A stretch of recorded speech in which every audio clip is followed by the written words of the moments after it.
Bismillahirrahmanirrahim. Assalamualaikum warahmatullahi wabarakatuh. Alhamdulillahirabbil alamin wassalatu wassalamu ala asyrafil anbiya'i wal mursalin wa ala alihi wa sahbihi ajma'in. Rabbi shrah li sadri wa yassir li amri wahlul 'uqdatam min lisani yafqahu qawli. Alhamdulillah, syukur kita kepada Allah Subhanahu wa taala di atas limpahan rahmat dan kasih sayang yang dapat kita bersama-sama dalam satu majlis ilmu dalam rangka untuk kita mengenal Nabi sallallahu alaihi wasallam dengan lebih mendalam. Sebab di antara tanda kita mencintai Allah dan Nabi adalah dengan kita belajar untuk mengenali Allah dan juga Nabi sallallahu alaihi wasallam. Qul in kuntum tuhibbuna Allah fattabi'uni. Jika kamu benar-benar mencintai Allah, maka ikutilah aku, iaitu ikutlah Nabi Muhammad sallallahu alaihi wasallam. Dan untuk ikut Nabi sallallahu tidak akan tercapai melainkan dengan kita mempelajari apa yang Nabi sallallahu tinggalkan kepada kita.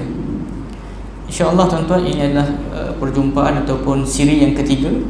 Pada siri yang pertama kita telah berbincang tentang pengenalan tentang sirah Nabi sallallahu alaihi wasallam.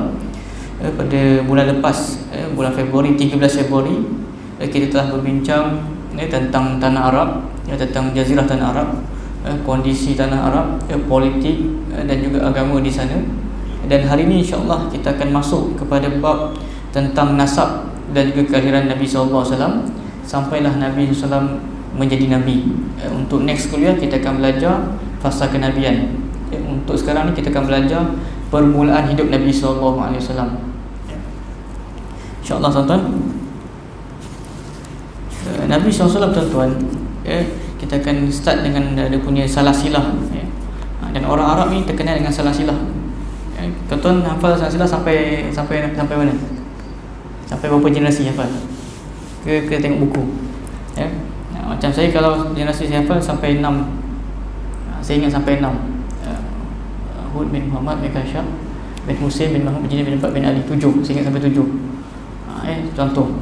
Tapi untuk Nabi SAW, orang hafal sampai 39 lah yang diakui. Nabi SAW nasab dia pecah pada 3. Satu yang diakui itu sampai Adnan. Kemudian yang kedua, ada perbincangan di kalangan para ulama itu sampai Nabi Ibrahim, itu khilaf banyak.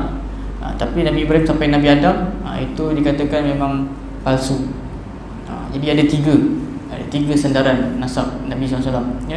Yang sahih, yang disepakati daripada Nabi Muhammad sampai Nabi Ibrahim, itu sepakat. Jadi sampai Adnan. Yang kedua daripada Adnan sampai ke Nabi Ibrahim. Yang ketiga daripada Ibrahim sampai ke Nabi Adam. Jadi insya-Allah kita akan kongsikan tentang nasab Nabi sallallahu alaihi wasallam. Dan orang Arab, itulah kelebihan mereka. Mereka sangat menjaga nasab. Dan itu juga antara sebab kita panggil maqasid syariah. Maqasid syariah adalah untuk menjaga nasab. Kita tahu maqasid syariah ni ada tujuan syariah itu diturunkan, di antaranya untuk menjaga maruah nasab, untuk menjaga harta benda. Seperti contohnya, kenapa dalam Islam antara hikmahnya kenapa tidak dibenarkan berzina, dilarang. Sebab apa? Untuk menjaga nasab keturunan. Kenapa dalam Islam tidak boleh mencuri, tidak boleh mencuri, merompak? Sebab untuk menjaga maqasid, untuk menjaga harta. Ada 5 di antaranya. Jadi tuan-tuan, orang Arab ni dia terkenal dengan nasab. Saya pernah kongsikan, biasa dia 2 benda nasab orang jaga. Nasab manusia dengan nasab kuda. Atas muka bumi ni 2 ni yang orang jaga, nasab manusia dengan nasab kuda. Kuda pun dia ada buku macam tebal macam ni, cerita tentang nasab sahaja. Antara hari ni macam mungkin nasab yang terkenal, mungkin nasab Ahlul Bait lah, yang masih dijaga. Itu pun ramai yang cuba mengklaim mereka sebagai Ahlul Bait. Tapi kalau buka nasab tu, dia boleh terkantoi lah, kan. Tetapi tuan-tuan, kita belajar hari ini, insya-Allah kita akan melihat nasab Nabi sallallahu alaihi wasallam dari peringkat yang pertama, Muhammad bin Abdullah bin Abdul Muttalib bin Hashim bin Abdul Manaf bin Qusay bin Kilab bin Marrah bin Ka'b bin Lu'ay bin Walid bin Fahr bin Malik bin Nadir bin Janab bin Khuzam bin Mulkah bin Ilyas bin Mudhar bin Nizam bin Ma'bi Adnan. Itu yang sahih. Yang kedua ni untuk pengetahuan lah, kita tak perlu hafal pun, tapi kita tahu bagaimana mereka sangat menjaga nasab. Peringkat yang kedua ni di atas Adnan. Sebab tu kalau kita pernah dengar baca selawat Adnani, itu dia merujuk kepada keturunan Adnan, keturunan Nabi sallallahu alaihi wasallam. Peringkat kedua tuan-tuan, di atas Adnan. Ini khilaf di kalangan ahli ilmu. Adnan bin Aid bin Humaisah bin Sulaiman bin Aus bin Buz bin Kumail. Nak baca pun panjang, berapa nasab dia simpan. Sampailah kepada Qaidar bin Ismail bin Ibrahim AS. Dan peringkat yang ketiga, ini saya kata ini still ada nukilan, tetapi yang ni mendapat kita kata nukilan yang paling banyak dikritik lah, iaitu salah silap di atas Ibrahim AS, Ibrahim bin Tarikh, iaitu Azar bin Nahal bin Saru, sampailah kepada Nabi Syis bin Adam AS. Ini peringkat yang ketiga. Dan untuk sejarah ni tuan-tuan, kitab ni dia bawa kita mengenali tiga yang teratas. Kita akan kenal moyang Nabi, iaitu Hashim, kemudian Abdul Muttalib, kemudian ayah Nabi Abdullah. Sebab tiga-tiga ni tuan-tuan, dia akan memberikan kesan kepada kita akan melihat, sebab moyang Nabi ni rupanya dia orang Madinah, nenek dia. Kita akan start dengan Hashim. Jadi Hashim tuan-tuan, Hashim ni nama sebenar dia Amru. Hashim ni dia merujuk kepada Hashama, iaitu memecahkan. Jadi Hashim ni tuan-tuan, bila dalam kita mengatakan Hashim ni bermaksud memecahkan kerana kerjanya memecahkan roti untuk dibuat bubur untuk diberikan kepada jemaah haji. Sebab mereka menjaga sikoyah yang memberi minum dan beri makan kepada jemaah haji. Jadi nama dia sebenarnya Amru, tapi sebabkan kerja dia memecahkan tepung, maka panggil Hashim. Jadi ada sejarah dia. Dan Hashim ni tuan-tuan, yang adalah orang yang mula-mula mencetuskan kita kata perjalanan dua hala, Rihlatas Syita wa Saif. Tuan-tuan suka baca kan, mi'ila fi Quraisy ila fihim Rihlatas Syita wa Saif. Jadi siapa yang cetuskan perjalanan Syita dan Saif? Syita ni perjalanan musim sejuk, Saif ni perjalanan musim panas. Jadi bila idea Hashim, iaitu moyang Nabi ni, dia mencetuskan boleh buat bisnes pada musim panas dan musim sejuk, Beliau juga merupakan orang pertama yang mempelopori dua perjalanan bagi orang Quraisy, iaitu perjalanan musim sejuk dan perjalanan musim panas. Yang kita kongsikan surah tadi. Jadi kita dapat tahu bahawa surah yang saya baca tu rupanya yang mencetuskan idea tu adalah pada moyang Nabi SAW, iaitu Hashim. Dan Hashim tuan-tuan, ni cerita pasal Hashim kahwin. Jadi dia kahwin dengan orang Madinah. Dan dia kahwin dengan Salmah binti Amru dari Bani Adi bin An-Najjar. Jadi tuan-tuan, Nabi SAW dengan Madinah ni sebenarnya dah ada hubungan lama. Sebab moyang Nabi ni asal orang Madinah, dan ayah Nabi pun meninggal kat mana? Meninggal dekat Madinah. Jadi Mekah Madinah ni sebenarnya ada hubungan yang kuat, Dan tuan-tuan, jadi dia kahwin dengan Salmah binti Amru daripada Bani Najjar. Bani Najjar ni adalah kampung Masjid Nabawi sekarang.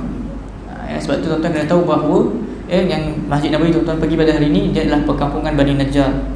Orang Arab tuan-tuan, dia banyak kampung, macam Masjid Quba, kampung Amr bin Auf, Masjid Qiblatain, kampung Bani Salamah. Jadi semua tu nama kampung-kampung.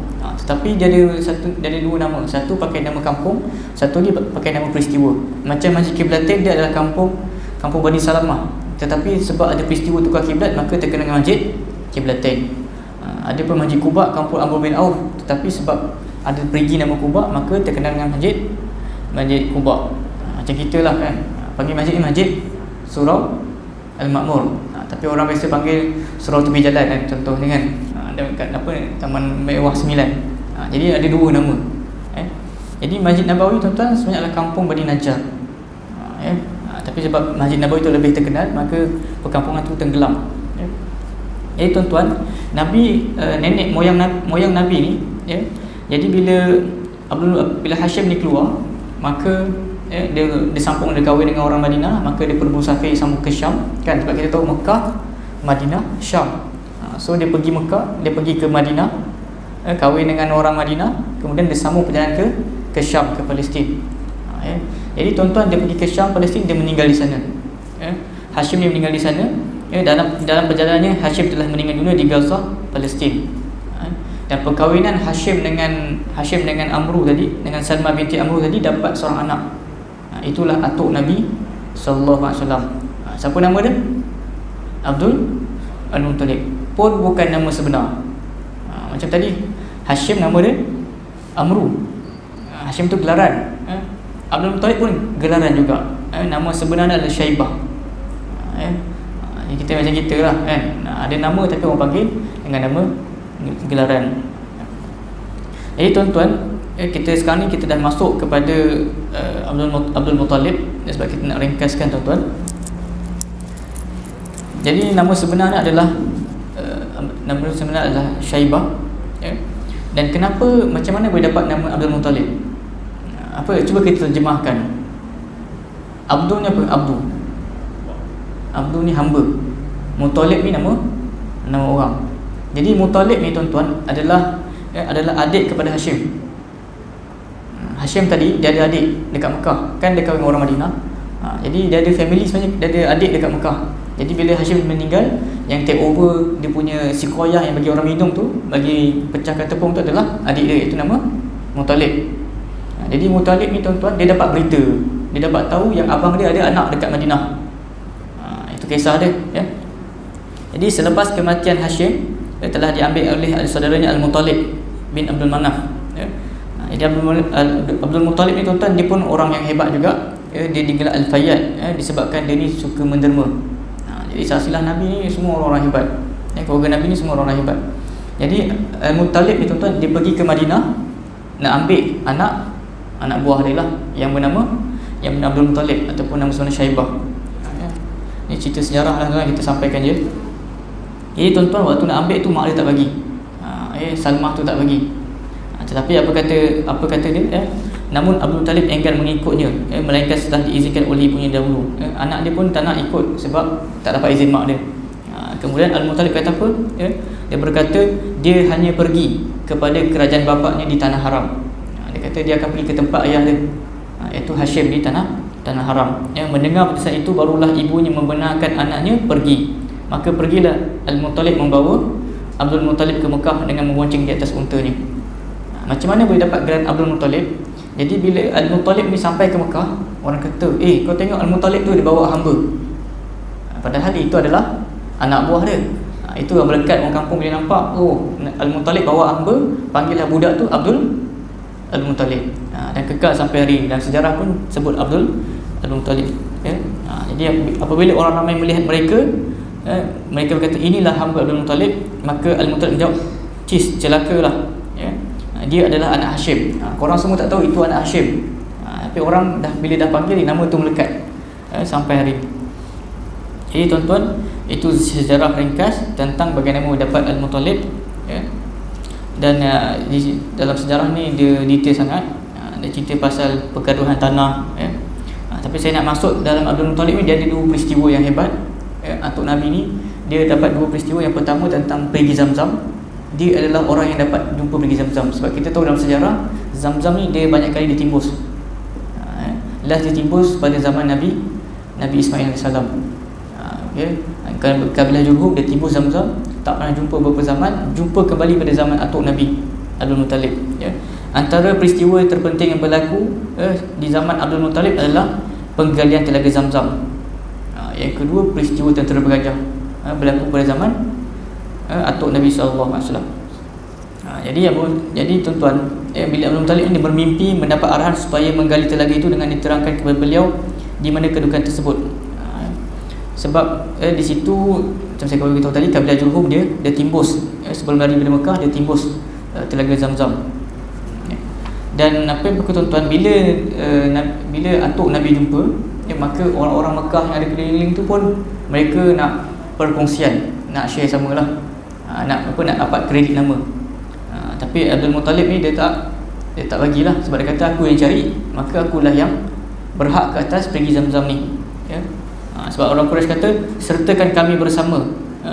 Lalu Abdul Muttalib kata aku tidak boleh berbuat begitu kerana urusan ini dikhususkan kepadaku. Dan mereka ni bila ada masalah tuan-tuan, mereka akan cari penyelesaian dengan berjumpa dengan pawang, jumpa bomoh, ya. Jadi dia jumpa bomoh tuan-tuan, bomoh wanita, ya, oleh Bani Sa'ad untuk dihakimi. Dan bila jumpa bomoh tu, bila keputusan dibuat, memang keputusan tu kembali kepada atuk Nabi Abdul Muttalib. Maka apa dia buat? Bila dia bersyukur, dia pun bernazar, ya.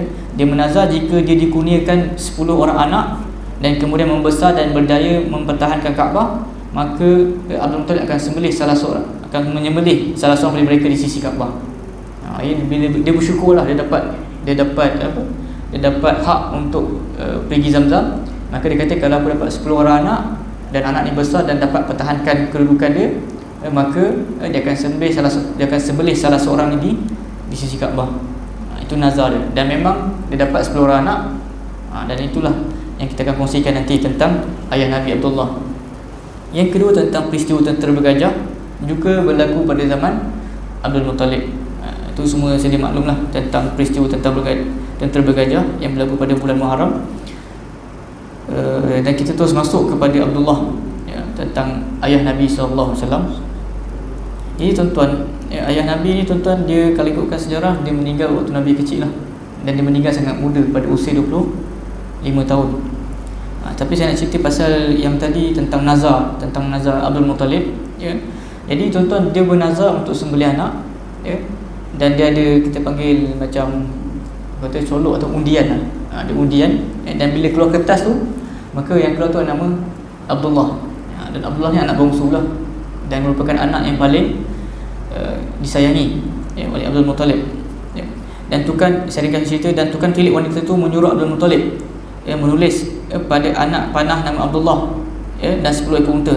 Jadi dia keluar tadi tuan-tuan, ya, dia buat je nama Abdul Muttalib, keluar je nama Abdullah. Jadi bomoh kata, pawang kata, engkau buat 2 pula. Jadi dan Abdullah ambil 1, ya. Ini bukan untuk kita buat lah untuk kita ambil sejarah, ya. Jadi kata bomoh tadi, dia kata letak nama Abdullah 1 dan letak 10 ekor unta. Maksudnya kalau keluar Abdullah ataupun 10 ekor unta. Jika nama yang keluar ialah nama Abdullah, maka hendaklah ditambah 10 ekor unta lagi. Ini memberi kesan kepada kita punya ada kaitan dengan hukum, hukum diet, ya. Jadi tuan-tuan, sampailah 10 kali. Jadi 10 kali 10 dah 100 ekor, ya. Namun jika yang keluar ialah anak panah yang unta, maka hendaklah 9 unta itu, ya. Namun tuan-tuan, undi keluar tetap nama Abdullah, sampailah, sehingga bilangan yang ditambah mencukupi 100 ekor unta, barulah keluar undi nama Abdullah. Dah 100 ekor kan, dan lepas tu undi lagi, barulah keluar nama Abdullah. Dan tuan-tuan, itulah sebab, ya, dan unta-unta disembelih sebagai ganti Abdullah, ya. Dan ini menjadi hukum Islam tentang diat, ya, tentang hukuman. Kita kena, kalau orang hukum diat, kisos, dia kena bayar 100 ekor unta. Berambil dari kisah ni, ya. Dan sebab itulah Nabi SAW bersabda dalam hadis, ana ibnu Zabihatain, aku ini adalah anak 2 orang sembelihan. Sebab apa tuan-tuan? Sebab ayah Nabi pun nak kena sembelih. Lepas tu siapa lagi? Nabi Ismail AS pun nak kena sembelih. Jadi Nabi kata, aku adalah anak 2 orang sembelihan, iaitu Abdullah dan juga Ismail AS. Dan Nabi kahwin dengan Aminah binti Wahab, ya. Ini juga orang Mekah. Dan kemudian tuan-tuan, ya, dia berhijrah, bukan berhijrah, dia bekerja, ya. Sebab kita tahu mereka berdagang, jadi pun meninggal di Madinah. Ya, jadi orang dulu tuan-tuan memang biasalah, kalau orang bekerja zaman dulu, kalau mereka berdagang sebagainya, meninggal di tengah jalan tu adalah perkara yang biasa. Kan orang-orang berdagang lah, orang bisnes tahulah. Macam hari ni kita tak rasa pelik juga, ada orang yang meninggal aksiden waktu yang pergi kerja, pernah dengar kan? Jadi tapi zaman dulu pun dah berlaku. Jadi tuan-tuan, meninggal di Dar Al-Nabiyah Al-Ja'di, dan di kawasan di Madinah, ya. Dan dia meninggal waktu usia dia 25 tahun. Dan ada yang mengatakan, di pendapat lain mengatakan bahawa meninggal 2 bulan selepas kelahiran Rasulullah SAW. Jadi di sini dalam sejarah dia rekod 2 pandangan.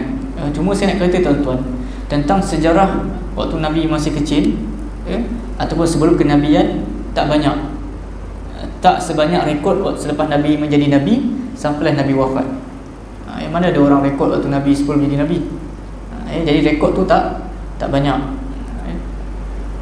Dan harta peninggalan yang ditinggalkan oleh Abdullah adalah 5 ekor unta, beberapa ekor kambing, dan juga seorang hamba Habsyah yang bernama Barakah, yang digelar Ummu Aiman, yang akan menjadi pengasuh Nabi SAW. Jadi itu harta yang ditinggalkan oleh Abdullah. Jadi dalam sejarah, dalam kitab ni dia cerita pasal 3 tokoh. Sebenarnya banyak lagi tuan-tuan, macam Qusay bin Kilab pun orang hebat.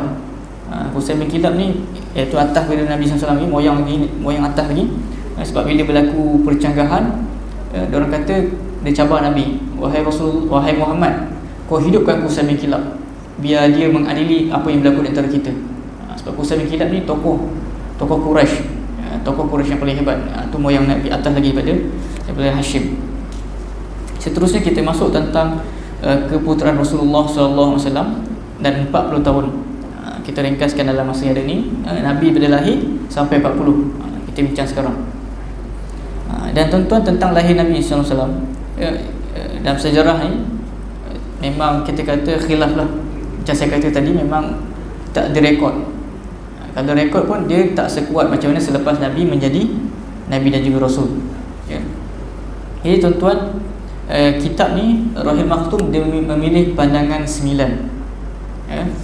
Nabi Muhammad SAW dilahirkan di penempatan Bani Hisham di Mekah pada pagi hari Isnin 9 Rabiul Awal, tahun pertama peristiwa serangan Kaabah oleh tentera bergajah.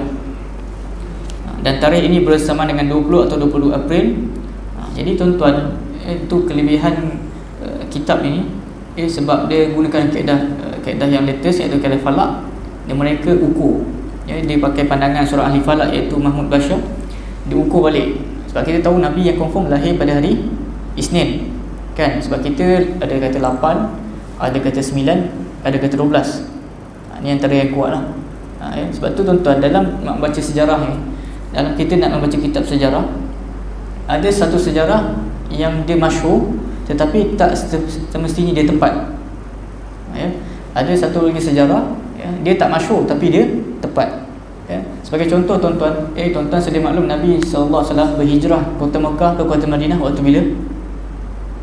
Nabi bergerak daripada kota Mekah ke kota Madinah waktu bila? Soalan saya, malam ke siang? Kan ingat tak yang Sayyidina Ali tidur, kan? Lepas tu Nabi keluar waktu malam. Waktu malam dalam kitab sejarah. Tapi kalau tuan-tuan buka kitab hadis, Sahih Bukhari mengatakan Nabi SAW keluar pada waktu siang. So macam mana? Sejarah kata malam, hadis kata siang. Jadi orang yang belajar mengikut metod kita katakan yang tepat, kita akan mengutamakan Al-Quran dan juga hadis. Sebab sejarah ni tuan-tuan, dia bukan ada sanad, dia cuma nukilan. Jadi ada satu ulama lagi, satu jenis pemikiran atau kita kata aliran lagi, dia menghimpunkan. Macam dia kata malam siang, dia himpunkan. Boleh tuan-tuan. Jadi ahli sejarah mengatakan bahawa Nabi keluar rumah waktu malam, tapi keluar Mekah waktu siang. Jadi riwayat Bukhari dan riwayat sejarah tidak bercanggah. Sebab tu saya kata ada yang masyhur tapi tak semestinya tepat, tetapi ada yang tepat tak masyhur. Ya.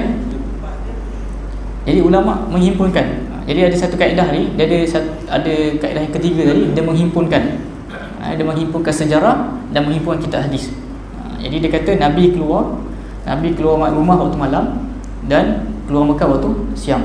Tapi kaedah yang ketiga ni tak semua benda boleh guna. Tak semua tempat boleh guna. Macam Nabi lahir lah. Macam mana tuan-tuan nak himpun 8, 9, 12? Boleh himpun tak? Tak boleh. Kan? Jadi memang kita tahu kitab sejarah yang paling tua, yang paling masyhur adalah kitab Sirah Ibn Hisham. Jadi segala sejarah tuan-tuan, sejarah Nabi SAW banyak kitab Ibn Hisham. Kalau hadis ni dia kumpul semua, fiqh apa semua kan. Tapi sejarah banyak kitab Ibn Hisham. Kita kata kitab yang paling senior lah. Tetapi kitab Ibn Hisham ni macam kita kata, dia kumpulkan sejarah, dia tak lapis. Sebab tu kita cerita-cerita kita tahu, sebab tu dalam sejarah tuan-tuan, dalam sirah Nabi, kita tidak begitu strict. Kita punya disiplin sejarah ni tidak begitu kita kata macam akidah. Akidah kita tak ada kompromi, dia tetap satu. Fiqh ada kompromi, ada 4 mazhab. Tapi kalau sirah lagi dia besar. Sebab tu kalau saya bawa sejarah tuan-tuan, saya punya metod, saya akan pilih kisah-kisah yang sahih, dan ada kisah yang kurang atau kurang tepat, saya akan ceritakan juga. At least kita tahu. Tapi kalau macam kelas luar atau kita pergi dengan ceramah, bila ustaz tu ceramah, kita tak adalah bantah dia. Sebab bagaimana benda tu tak membabitkan perkara akidah. Sebab dia benda yang dalam kitab, dia bukan direka-reka. Macam Nabi lahir 12 Rabiul Awal, benda tu bukan direka, memang dalam buku sejarah. Kita kena tahu dalam sejarah ni kita tidak begitu strict. Macam orang Melayu, dia bergaduh besar dalam contoh Nabi lahir sunat tak sunat, kan masyhur kan, Nabi lahir sunat tak sunat. Jadi bagi kita ahli sejarah, bagi kita yang mengerti sejarah, benda tersebut tidak jadi isu yang besar selagi mana tidak memberikan soal akidah. Sebab kalau Nabi lahir dah khatan ataupun belum khatan, dia tidak ada efek pada iman kita. Ke kalau Nabi lahir Nabi dah sunat, ada tuan-tuan iman bertambah. Contohnya Nabi lahir hari Isnin 9 Rabiul Awal, kalau Nabi lahir 12, iman tuan-tuan bertambah ke berkurang? Ke sama je. Jadi dia tidak ada memberi kesan. Melainkan dalam bila memberikan akidah, barulah kita memberi peringatan. Jadi tuan-tuan, dalam kitab ni dia pilih pandangan Muhammad Bashar. Sebab apa tuan-tuan? Dia kira balik. Dia kira balik. Hari Isnin tu jatuh pada 9 hari bulan. Isnin 9, 10, 11, 12. Isnin, Selasa, Rabu, Khamis. Jadi 12 Rabiul Awal tu jatuh hari Khamis. Jadi tak tepat menurut ahli falak.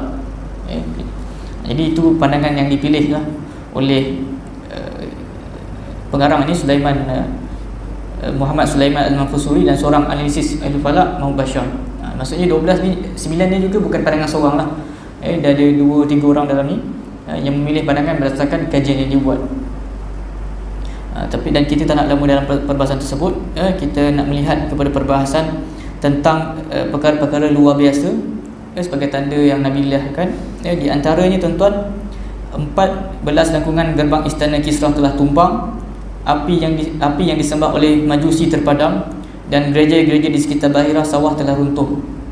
Ini kan Raihan buat lagu. Raihan ke siapa yang buat lagu? Kan istana Kisra runtuh dan sebagainya. Tetapi tuan-tuan, Imam Ghazali dia tidak mempercayai berita ni. Maksudnya berita ni pun macam saya katalah, dia dalam sejarah. Dan ada lagi yang macam saya sebut tentang khatan tadi, Dan apabila Rasulullah SAW dilahirkan, ibu baginda SAW telah menghantar utusan kepada Abdul Muttalib, bagi tahu kepada Abdul Muttalib yang dapat cucu. Dan Abdul Muttalib dengan penuh girang dan gembira masuk ke dalam Kaabah, berdoa dan bersyukur kepada Allah Subhanahu Wa Taala. Dan beliau menamakan nama cucunya Muhammad. Jadi siapa yang bagi nama? Atuk Nabi SAW. Dan nama ni tak pernah dikenali dalam kalangan orang Arab ketika itu. Orang Arab tak pernah dengar nama ni. Dan Rasulullah SAW dikhatankan pada hari ke-7, sebagaimana kebiasaan yang dilakukan oleh orang Arab. Kita pernah dengar Nabi lahir dah khatan. Tapi dalam kitab ni dia memilih pandangan yang mengatakan Nabi dikhatankan pada hari yang ke-7.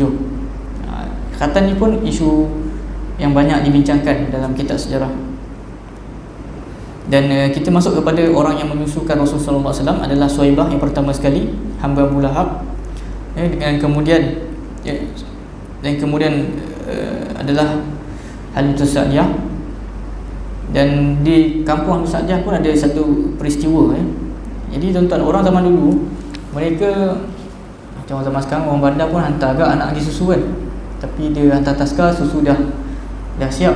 Zaman dulu tak. Mereka mencari orang-orang yang menyusukan anak. Dan orang-orang ni tuan-tuan dipilih orang-orang kampung. Sebab orang kampung ni dia jaga pemakanan dan suasana. Berbeza tuan-tuan dengan sekarang. Zaman dulu tuan-tuan, orang akan hantar anak ke kampung supaya mereka punya basar kuat. Macam kita hari ni kampung, biasa orang dah tak hantar dah kan, orang hantar taskar dan sebagainya kan. Tapi zaman dulu mereka akan hantar anak di kampung. Dan saya tengok dalam sejarah lama Nabi SAW duduk dengan Halimah Sa'diyah. Menurut adat dalam masyarakat setempat, mereka akan mencari perempuan-perempuan untuk menyusui anak mereka. Tujuannya adalah untuk menghindarkan anak-anak mereka dijangkiti penyakit. Dia pilih orang kampung, macam kita lah, makan pun akan yang kampung kan. Jadi orang zaman dulu tuan-tuan, dia pilih yang menyusu pun suruh orang kampung. Sebab apa? Nak menghindarkan anak-anak mereka daripada dijangkiti penyakit. Yang kedua, untuk menguatkan fizikal anak tersebut. Biasa kalau anak bandar dengan anak kampung ni kan beza kan. Ini zaman dulu ni. Dan untuk mengukuhkan urat sarafnya. Dan di samping itu juga bertujuan melahirkan anak-anak ini dengan bahasa Arab yang sejati. Di peringkat awal usia lagi. Itu antara sebab mereka menghantar anak-anak ke kampung. Dan kisahnya tuan-tuan tentang bagaimana Nabi SAW dipilih oleh Halimah Sa'diyah ni pun satu kisah yang unik. Kisah yang unik sebab apa tuan-tuan? Sebab orang kampung ni dia akan bergerak berkumpulan pergi ke bandar-bandar untuk mencari baby yang akan disusukan. Dan kita tahu tuan-tuan bahawa Nabi SAW dia yatim sebab dia tak ada ayah. Jadi banyak orang-orang ni, pengasuh-pengasuh ni tak nak ambil Nabi Muhammad, sebab dia tahu Nabi Muhammad ni tak ada ayah, takut payment tak clear lah kan. Dia tak nak ambil risiko berniaga. Tetapi Halimah Sa'diyah ni tuan-tuan, memang masya-Allah lah. Halimah Sa'diyah apa dia kata tuan-tuan, bahawa dia dan suaminya keluar dari kampung halamannya dengan membawa bayi yang sedang disusui. Dan wanita itu keluar dengan tujuan mencari bayi-bayi yang hendak disusui.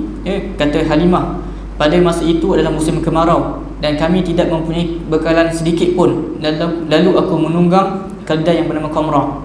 Ni Nabi waktu kecil pun dah berlaku banyak mukjizat.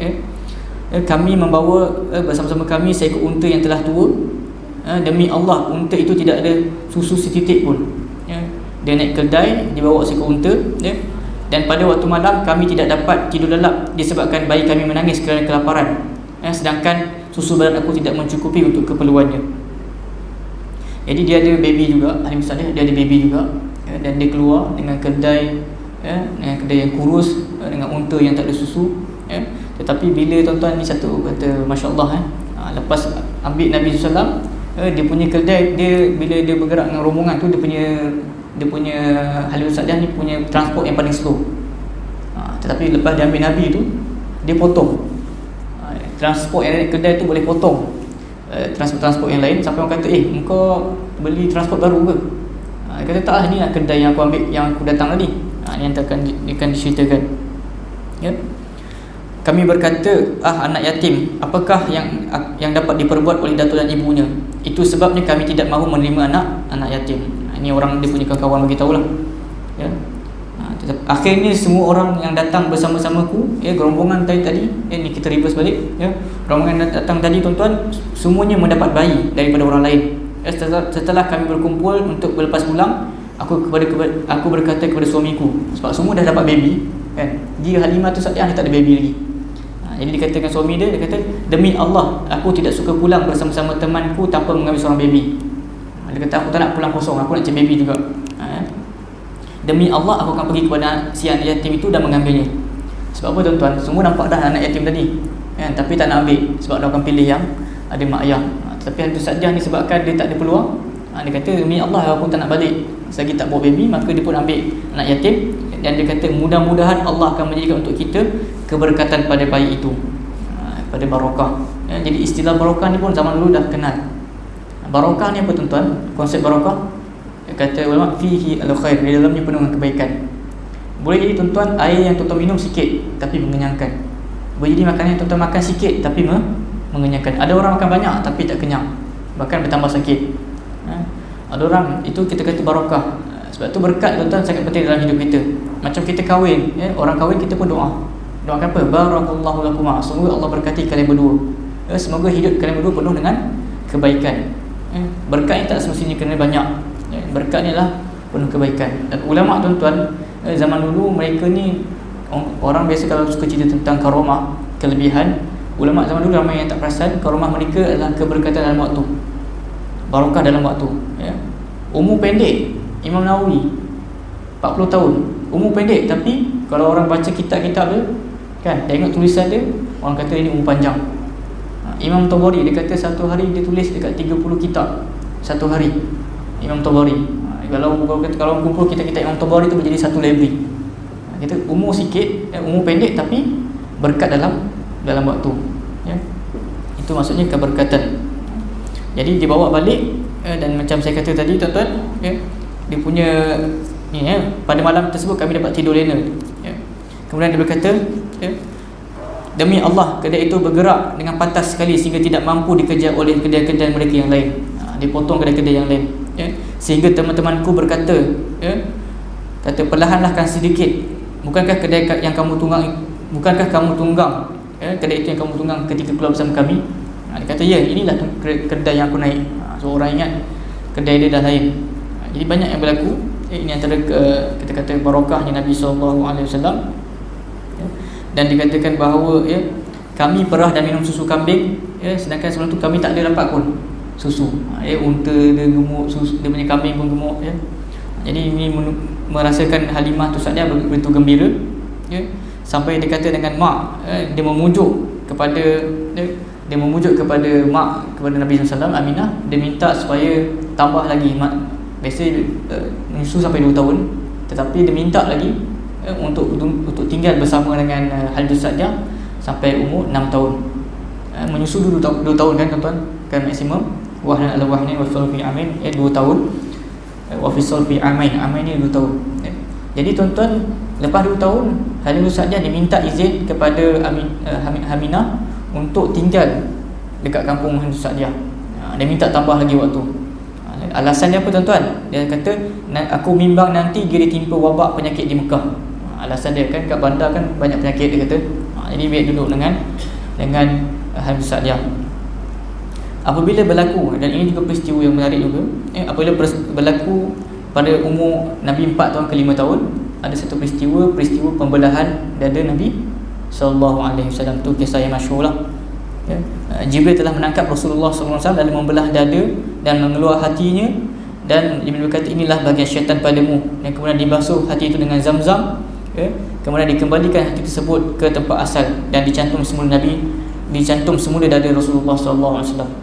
Dan kanak-kanak yang menyaksikan benda tersebut berlari mendapatkan Halimah Sa'diah. Jadi budak-budak yang tengok tu tuan-tuan terkejut kan, dia terus lari dapatkan Halimah Sa'diah, beritahu Nabi kena bunuh. Bila jumpa Nabi Halimah Sa'diah pun cuak lah.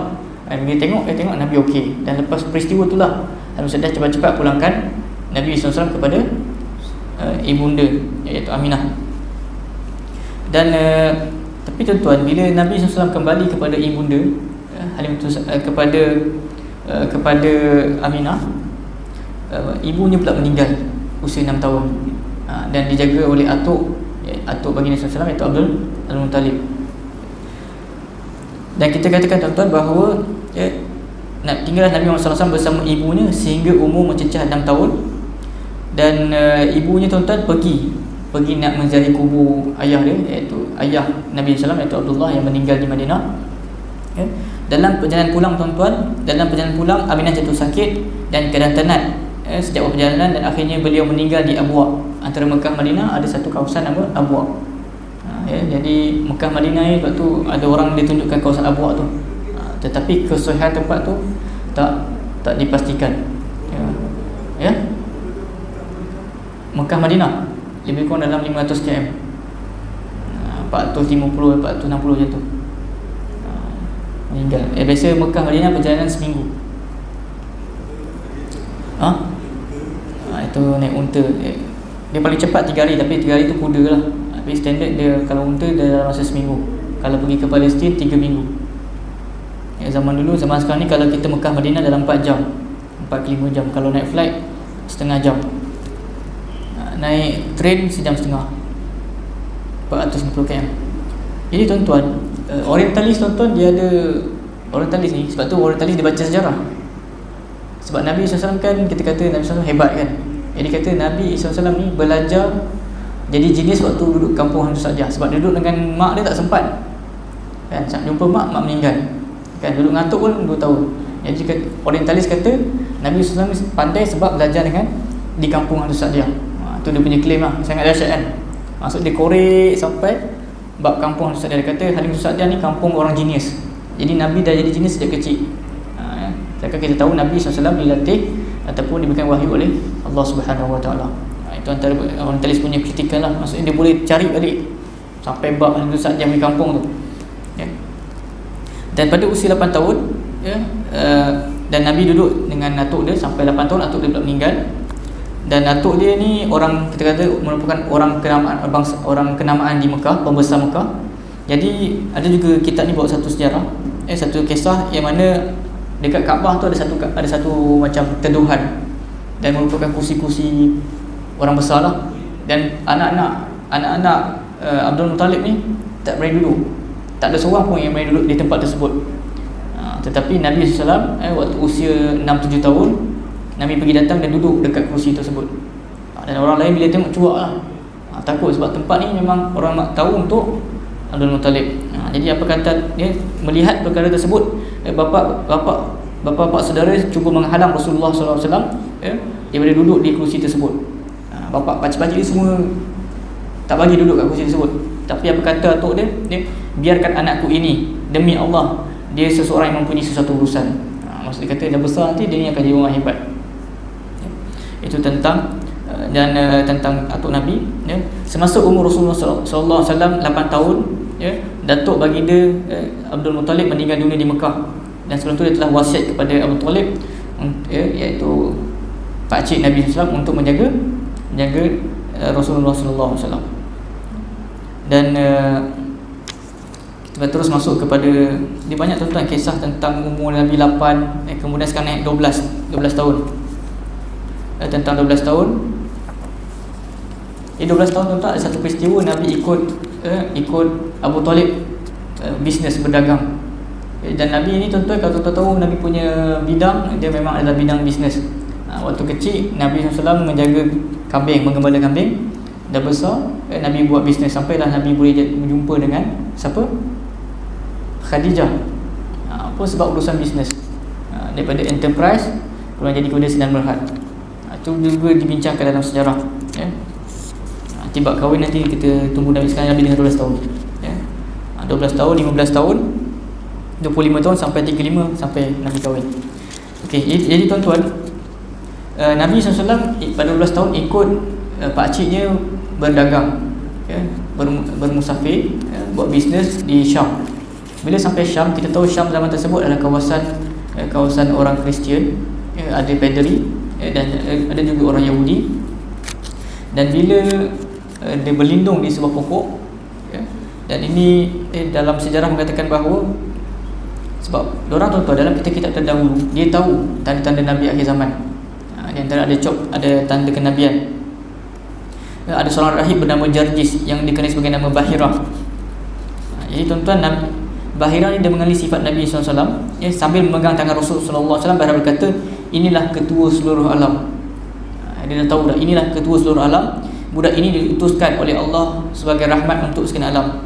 Jadi Abu Talib kata, macam mana kamu tahu? Dia kata, macam mana kamu tahu yang budak ni adalah ketua sekian alam? Jadi Bahirah menjawab, ketika kamu bertolak daripada Aqabah, tidak ada sebutir batu maupun sepohon pokok pun melainkan semuanya tunduk, dan semua itu tidak akan tunduk melainkan kepada seorang Nabi. Sesungguhnya aku mengenali dia dengan cap kenabian di bawah tulang belikatnya yang seperti buah apple. Kami dapatinya ada disebut di dalam kitab-kitab kami. Dan Bahirah ni tuan-tuan, ini panggil Bahirah ni pendeta lah. Jadi dia minta Abu Talib ni untuk bawa cepat-cepat Nabi SAW ni supaya tak nak jumpa dengan orang Yahudi. Sebab kalau orang Yahudi tahu, orang Yahudi akan bunuh. Dia kata, kerana bimbang nanti orang Yahudi akan melakukan sesuatu yang buruk terhadap Rasulullah SAW. Itu peristiwa yang 12 tahun. 15 tahun tuan-tuan, ada satu peperangan, nak kata Allah Ta'ala jaga Nabi. Ada kita panggil peperangan Al-Fijar, yang mana tuan-tuan, perang ni Nabi terlibat. Cumanya Nabi dalam perang ni tuan-tuan, dia cuma bantu untuk menyiapkan anak panah. Disediakan anak panah saja dan bagi kepada pakcik dia, pakcik-pakcik dia. Ini satu tentang peristiwa, nak kata Allah Ta'ala jaga. Dan tuan-tuan bahawa Nabi SAW dalam peristiwa jihad dan sebagainya, Nabi SAW tidak pernah, kan Nabi kan banyak peperangan. Berapa orang yang Nabi bunuh? Berapa orang? Satu orang. Nabi cuma, itu pun sebab dia masuk kemah Nabi SAW. Nabi ada lebih kurang dalam 49 ciri peperangan, tapi kalau yang Nabi pergi 9. Jadi dalam 9 tu tuan-tuan, 7 ke 9 tu yang berlaku, yang Nabi bunuh cuma 1 orang saja. Jadi dalam perang Fijar ni pun Nabi tak bunuh orang. Nabi cuma bagi siapkan anak panah. Dan banyak lagi yang berlaku. Dan kita nak masuk kepada perkahwinan Nabi SAW dengan Khadijah, antara yang kita makruf, perkahwinan Nabi SAW dengan Khadijah. Kita pernah dengar orang Nabi kahwin berapa umur Nabi? 25. Sebab tu orang kata sunnah kahwin 25 kan. Nabi Khadijah umur 40. Dalam kitab ni dia memilih umur 40 lah, walaupun ada pandangan yang mengatakan umur Khadijah juga 25. Jadi tuan-tuan, cara Khadijah ni tuan-tuan, dia nak pilih suami ni pun ada cara-cara dia. Dan sebenarnya tuan-tuan, dia tarik dengan kejujuran Nabi SAW. Khadijah ni kita katakan dia seorang ahli bisnes, ahli perniagaan yang hebat lah. Jadi dia ni banyak melabur. Dan satu hari tu tuan-tuan, Nabi SAW ni merupakan salah seorang pekerja, bukan bekerja dengan Khadijah, tetapi Khadijah labur dalam perniagaan dia. Dan orang bisnes tuan-tuan, bila dia melabur, dia takkan labur macam tu. Dia akan hantar pegawai untuk pastikan pelaburan dia berjaya. Jadi tuan-tuan, Khadijah ni dia hantar Maisarah. Maisarah ni akan memastikan pelaburan yang dibawa oleh Nabi SAW ni berjaya. Dan itu bila Nabi SAW pulang dari Syam, pulang dari berniaga, Maisarah bagi report keuntungan yang berlaku adalah luar biasa. Dan ini tak pernah berlaku dalam banyak pelaburan Khadijah, tak pernah berlaku. Dan Khadijah tertarik, siapakah pemuda ni, kan? Apa dia sebab dan Maisarah pun cerita tentang kejujuran dan sebagainya, Dan ini menarik perhatian. Maisarah tu lelaki ke perempuan? Maisarah lelaki ke perempuan? Siapa ada nama anak Maisarah? Saya punya sepupu nama Maisarah, tapi perempuan. Maisarah ni lelaki. Maisarah lelaki. Dia ada kaedah juga kan, tak semestinya yang ta marbuta tu lelaki belakang, perempuan kan, macam apa? Macam Hamzah. Kan Hamzah adalah lelaki, walaupun ada ta marbuta. Jadi kisahnya, maka kita ringkaskan cerita tuan-tuan. Jadi hamba ni Maisarah memberitahu bahawa apa yang dilihat pada Nabi SAW, peribadi yang menarik, akhlak yang mulia, fikiran yang tajam, tutur kata yang benar serta perilaku yang amanah. Dan Khadijah kata inilah orang yang dicari-cari selama ni, sebab banyak orang melamar dia, banyak orang kenamaan pemimpin melamar dia, tapi dia tolak. Dan dia minta bantuan seorang temannya iaitu Nafisah binti Muniyah, untuk jumpa dengan Nabi SAW, menyatakan hasrat Khadijah, untuk mempersuamikan Rasulullah SAW. Istilah apa, pergi mencari timba kan. Istilah sekarang ni, zaman sekarang ni orang dah, dulu kita cari perempuan, sekarang perempuan cari kita. Sebenarnya benda ni dah berlaku zaman dulu, yang mana dia meminta Nafisah untuk melamar Nabi SAW, menyatakan hasrat. Dan cerita bab kahwin, sebab orang kita suka bab kahwin, sebab kan orang kan bila dia nak poligami kan, suami isteri pertama dia akan kata kan, tengok Nabi tu kan, isteri pertama dengan Khadijah setia je, sampai bawa Khadijah meninggal barulah kahwin lain. Jadi dia kata nak semua dia meninggal dulu baru suami dia cari lain. Ya tuan-tuan, dalam peristiwa ni kita akan melihat kepada perkahwinan Nabi SAW dengan Khadijah. Ketika tu Khadijah berumur 40 tahun, dan Khadijah ni merupakan merupakan wanita yang paling terhormat dari sudut keturunan, kekayaan dan kepintaran. Jadi berapakah mahar Nabi SAW kepada Khadijah? Berapa mahar Nabi? Dan Nabi SAW tidak pernah kahwin dengan wanita lain sehinggalah Khadijah radhiyallahu anha meninggal. Berapa mahar Nabi? Berapa? 20 ekor unta. Banyak ke sikit tuan-tuan? Unta paling murah 5,000. Paling murah market price lah, 5,000 kali dengan 20 berapa? 100,000. Jadi kalau betul nak ikut sunnah, kena ikut betul lah kan? 100 ekor unta, betul? 20 ekor unta, 100,000. Dan itu kalau murah 5,000, biasa unta mahal lagi kan? Kalau unta merah lagi mahal, ratusan ribu. Unta ni ada seekor yang mencecah ratusan ribu. Kalau unta, macam kita lah, kalau kereta merah, kereta Ferrari kan warna merah kan, merah ni biasa lambang kemewahan lah. Kereta merah biasa juta-juta.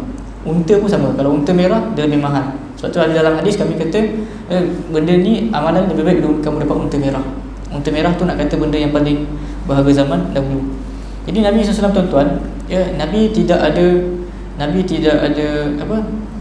ada anak dengan Khadijah, tapi isteri yang lain Nabi tidak ada anak.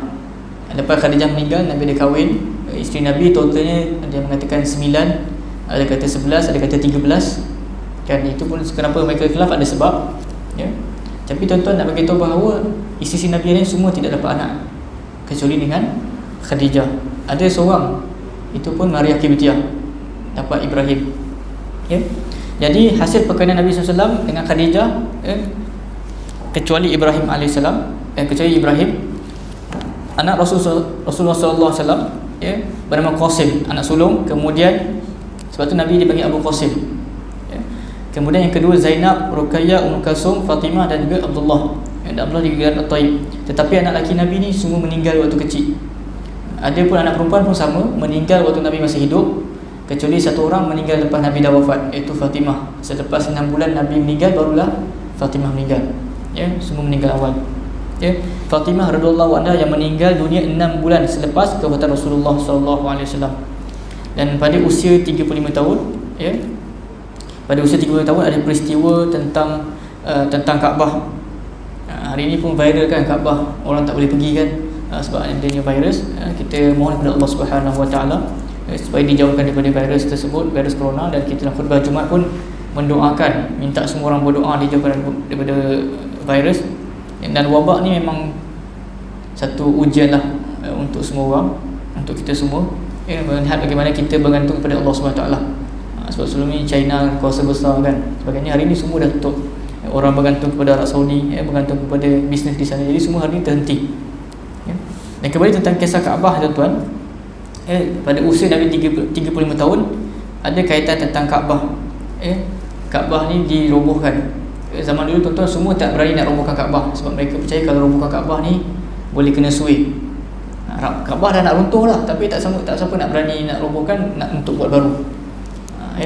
Ini cerita pasal Kaabah sikit. Jadi tuan-tuan, maka dan Kaabah ni zaman dulu dia tidak ada bumbung.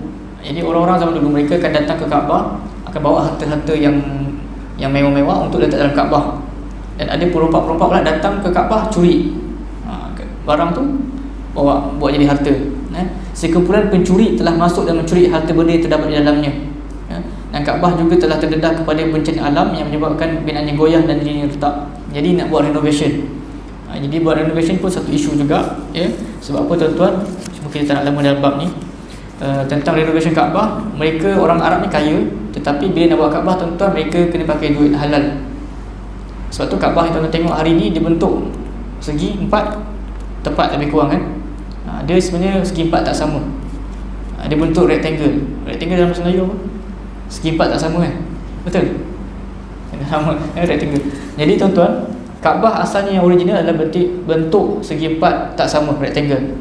Tetapi orang Arab zaman dulu, mereka bila nak buat Kaabah, selepas dah robohkan nak buat balik, tiba-tiba bajet tak cukup. Bajet tak cukup sebab apa? Sebab mereka kena buat Kaabah pakai duit halal. Maka mereka buat Kaabah bentuk segi 4 sama. Kemudian ada Hajar, ada Hijr, Ismail. Pasal tuan-tuan tengok Kaabah ada Hijr, Ismail kan. Sebab tu Nabi kata siapa nak sembahyang dalam Kaabah, sembahyang dalam Hijr, Ismail. Sebab seolah dia sembahyang dalam Kaabah. Jadi Kaabah ni bentuk segi 4 sama. Kemudian orang Arab buat C, atau kita panggil Al-Hatim, yang dalamnya kita panggil Hijr, Ismail. Jadi itu sebenarnya Kaabah. Kaabah ni panjang macam tu. Disebabkan mereka tak ada bajet, mereka buat segi 4 sama, kemudian letak C, Al-Hatim. Tapi kalau dia ada modal, memang dia kena buat sama tinggi lah, ya. Jadi itu isu tentang Kaabah. Kita nak masuk tentang apa sumbangan Nabi SAW. Jadi tuan-tuan, orang Arab bergaduh. Bila dah siap Kaabah, mereka bergaduh nak letak Hajar Aswad. Jadi mereka kata, sampai nak bergaduh dah ni sesama kabilah. Mereka kata, biar kita tengok siapa yang orang yang pertama masuk pagi ni, daripada pintu keluar masuk ke Masjidil Haram, dia yang akan tentukan untuk letak Hajar Aswad. Yang kita panggil isu tahkim. Jadi Nabi SAW merupakan orang yang pertama yang masuk ke Kaabah pada waktu pagi. Dan mereka minta pandangan Nabi SAW. Dan Nabi kata, Nabi minta satu kain, ya, dan minta setiap ketua kabilah ni pegang bucu-bucu kain.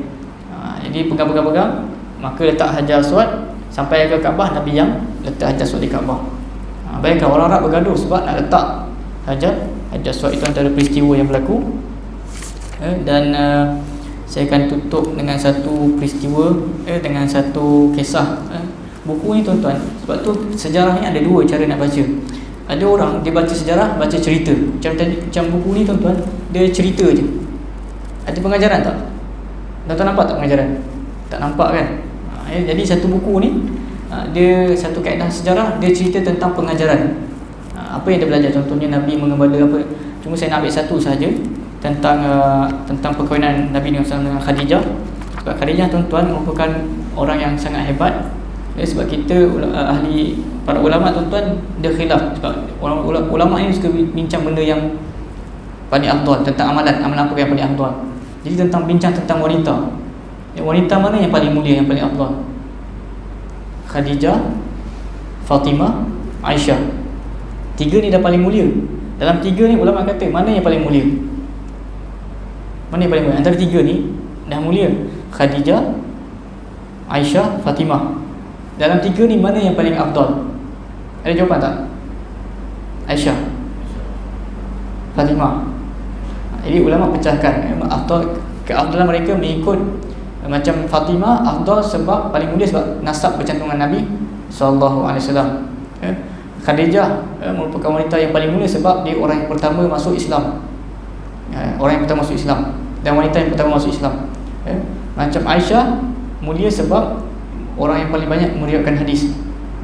Kitab-kitab hadis tuan-tuan kebanyakan daripada Aisyah radhiyallahu anha, tentang hal rumah tangga, tentang Nabi SAW, tentang hal rumah tangga dalam rumah Nabi banyak pada Aisyah dengan sebab keilmuan. Itu tuan-tuan saya nak ambil tentang kisah Nabi SAW menikah dengan Khadijah sebagai penutup. Keutamaan Khadijah. Rasulullah SAW bersabda, sebaik-baik wanita sebaik wanita pada zamannya adalah Maryam binti Imran, dan sebaik-baik wanita pada zaman ini adalah Khadijah. Itu daripada Nabi SAW. Dari Aisyah radhiyallahu anha, saya tidak pernah cemburu terhadap isteri Nabi kecuali dengan Khadijah, walaupun saya belum pernah bertemu dengannya. Kata Aisyah, aku tak pernah jealous dengan isteri Nabi kecuali Khadijah. Dan Nabi SAW lepas Khadijah wafat, Nabi SAW sangat memuliakan teman-teman rapat Khadijah. Nabi selalu bagi hadiah, walaupun isteri dah meninggal, tetapi Nabi bagi hadiah pada kenal-kenal rapat Khadijah. Itu antara yang kita kongsikan. Dan antara pelajaran yang kita dapat bahawa tentang Khadijah ni merupakan teman yang paling rapat Nabi SAW. Sampai orang bincang, dia ni manusia yang pertama beriman. Kalau lelaki yang pertama Abu Bakar Siddiq, perempuan Khadijah. Antara dua ni mana yang paling bagus, paling afdal? Jadi ulama kata Khadijah.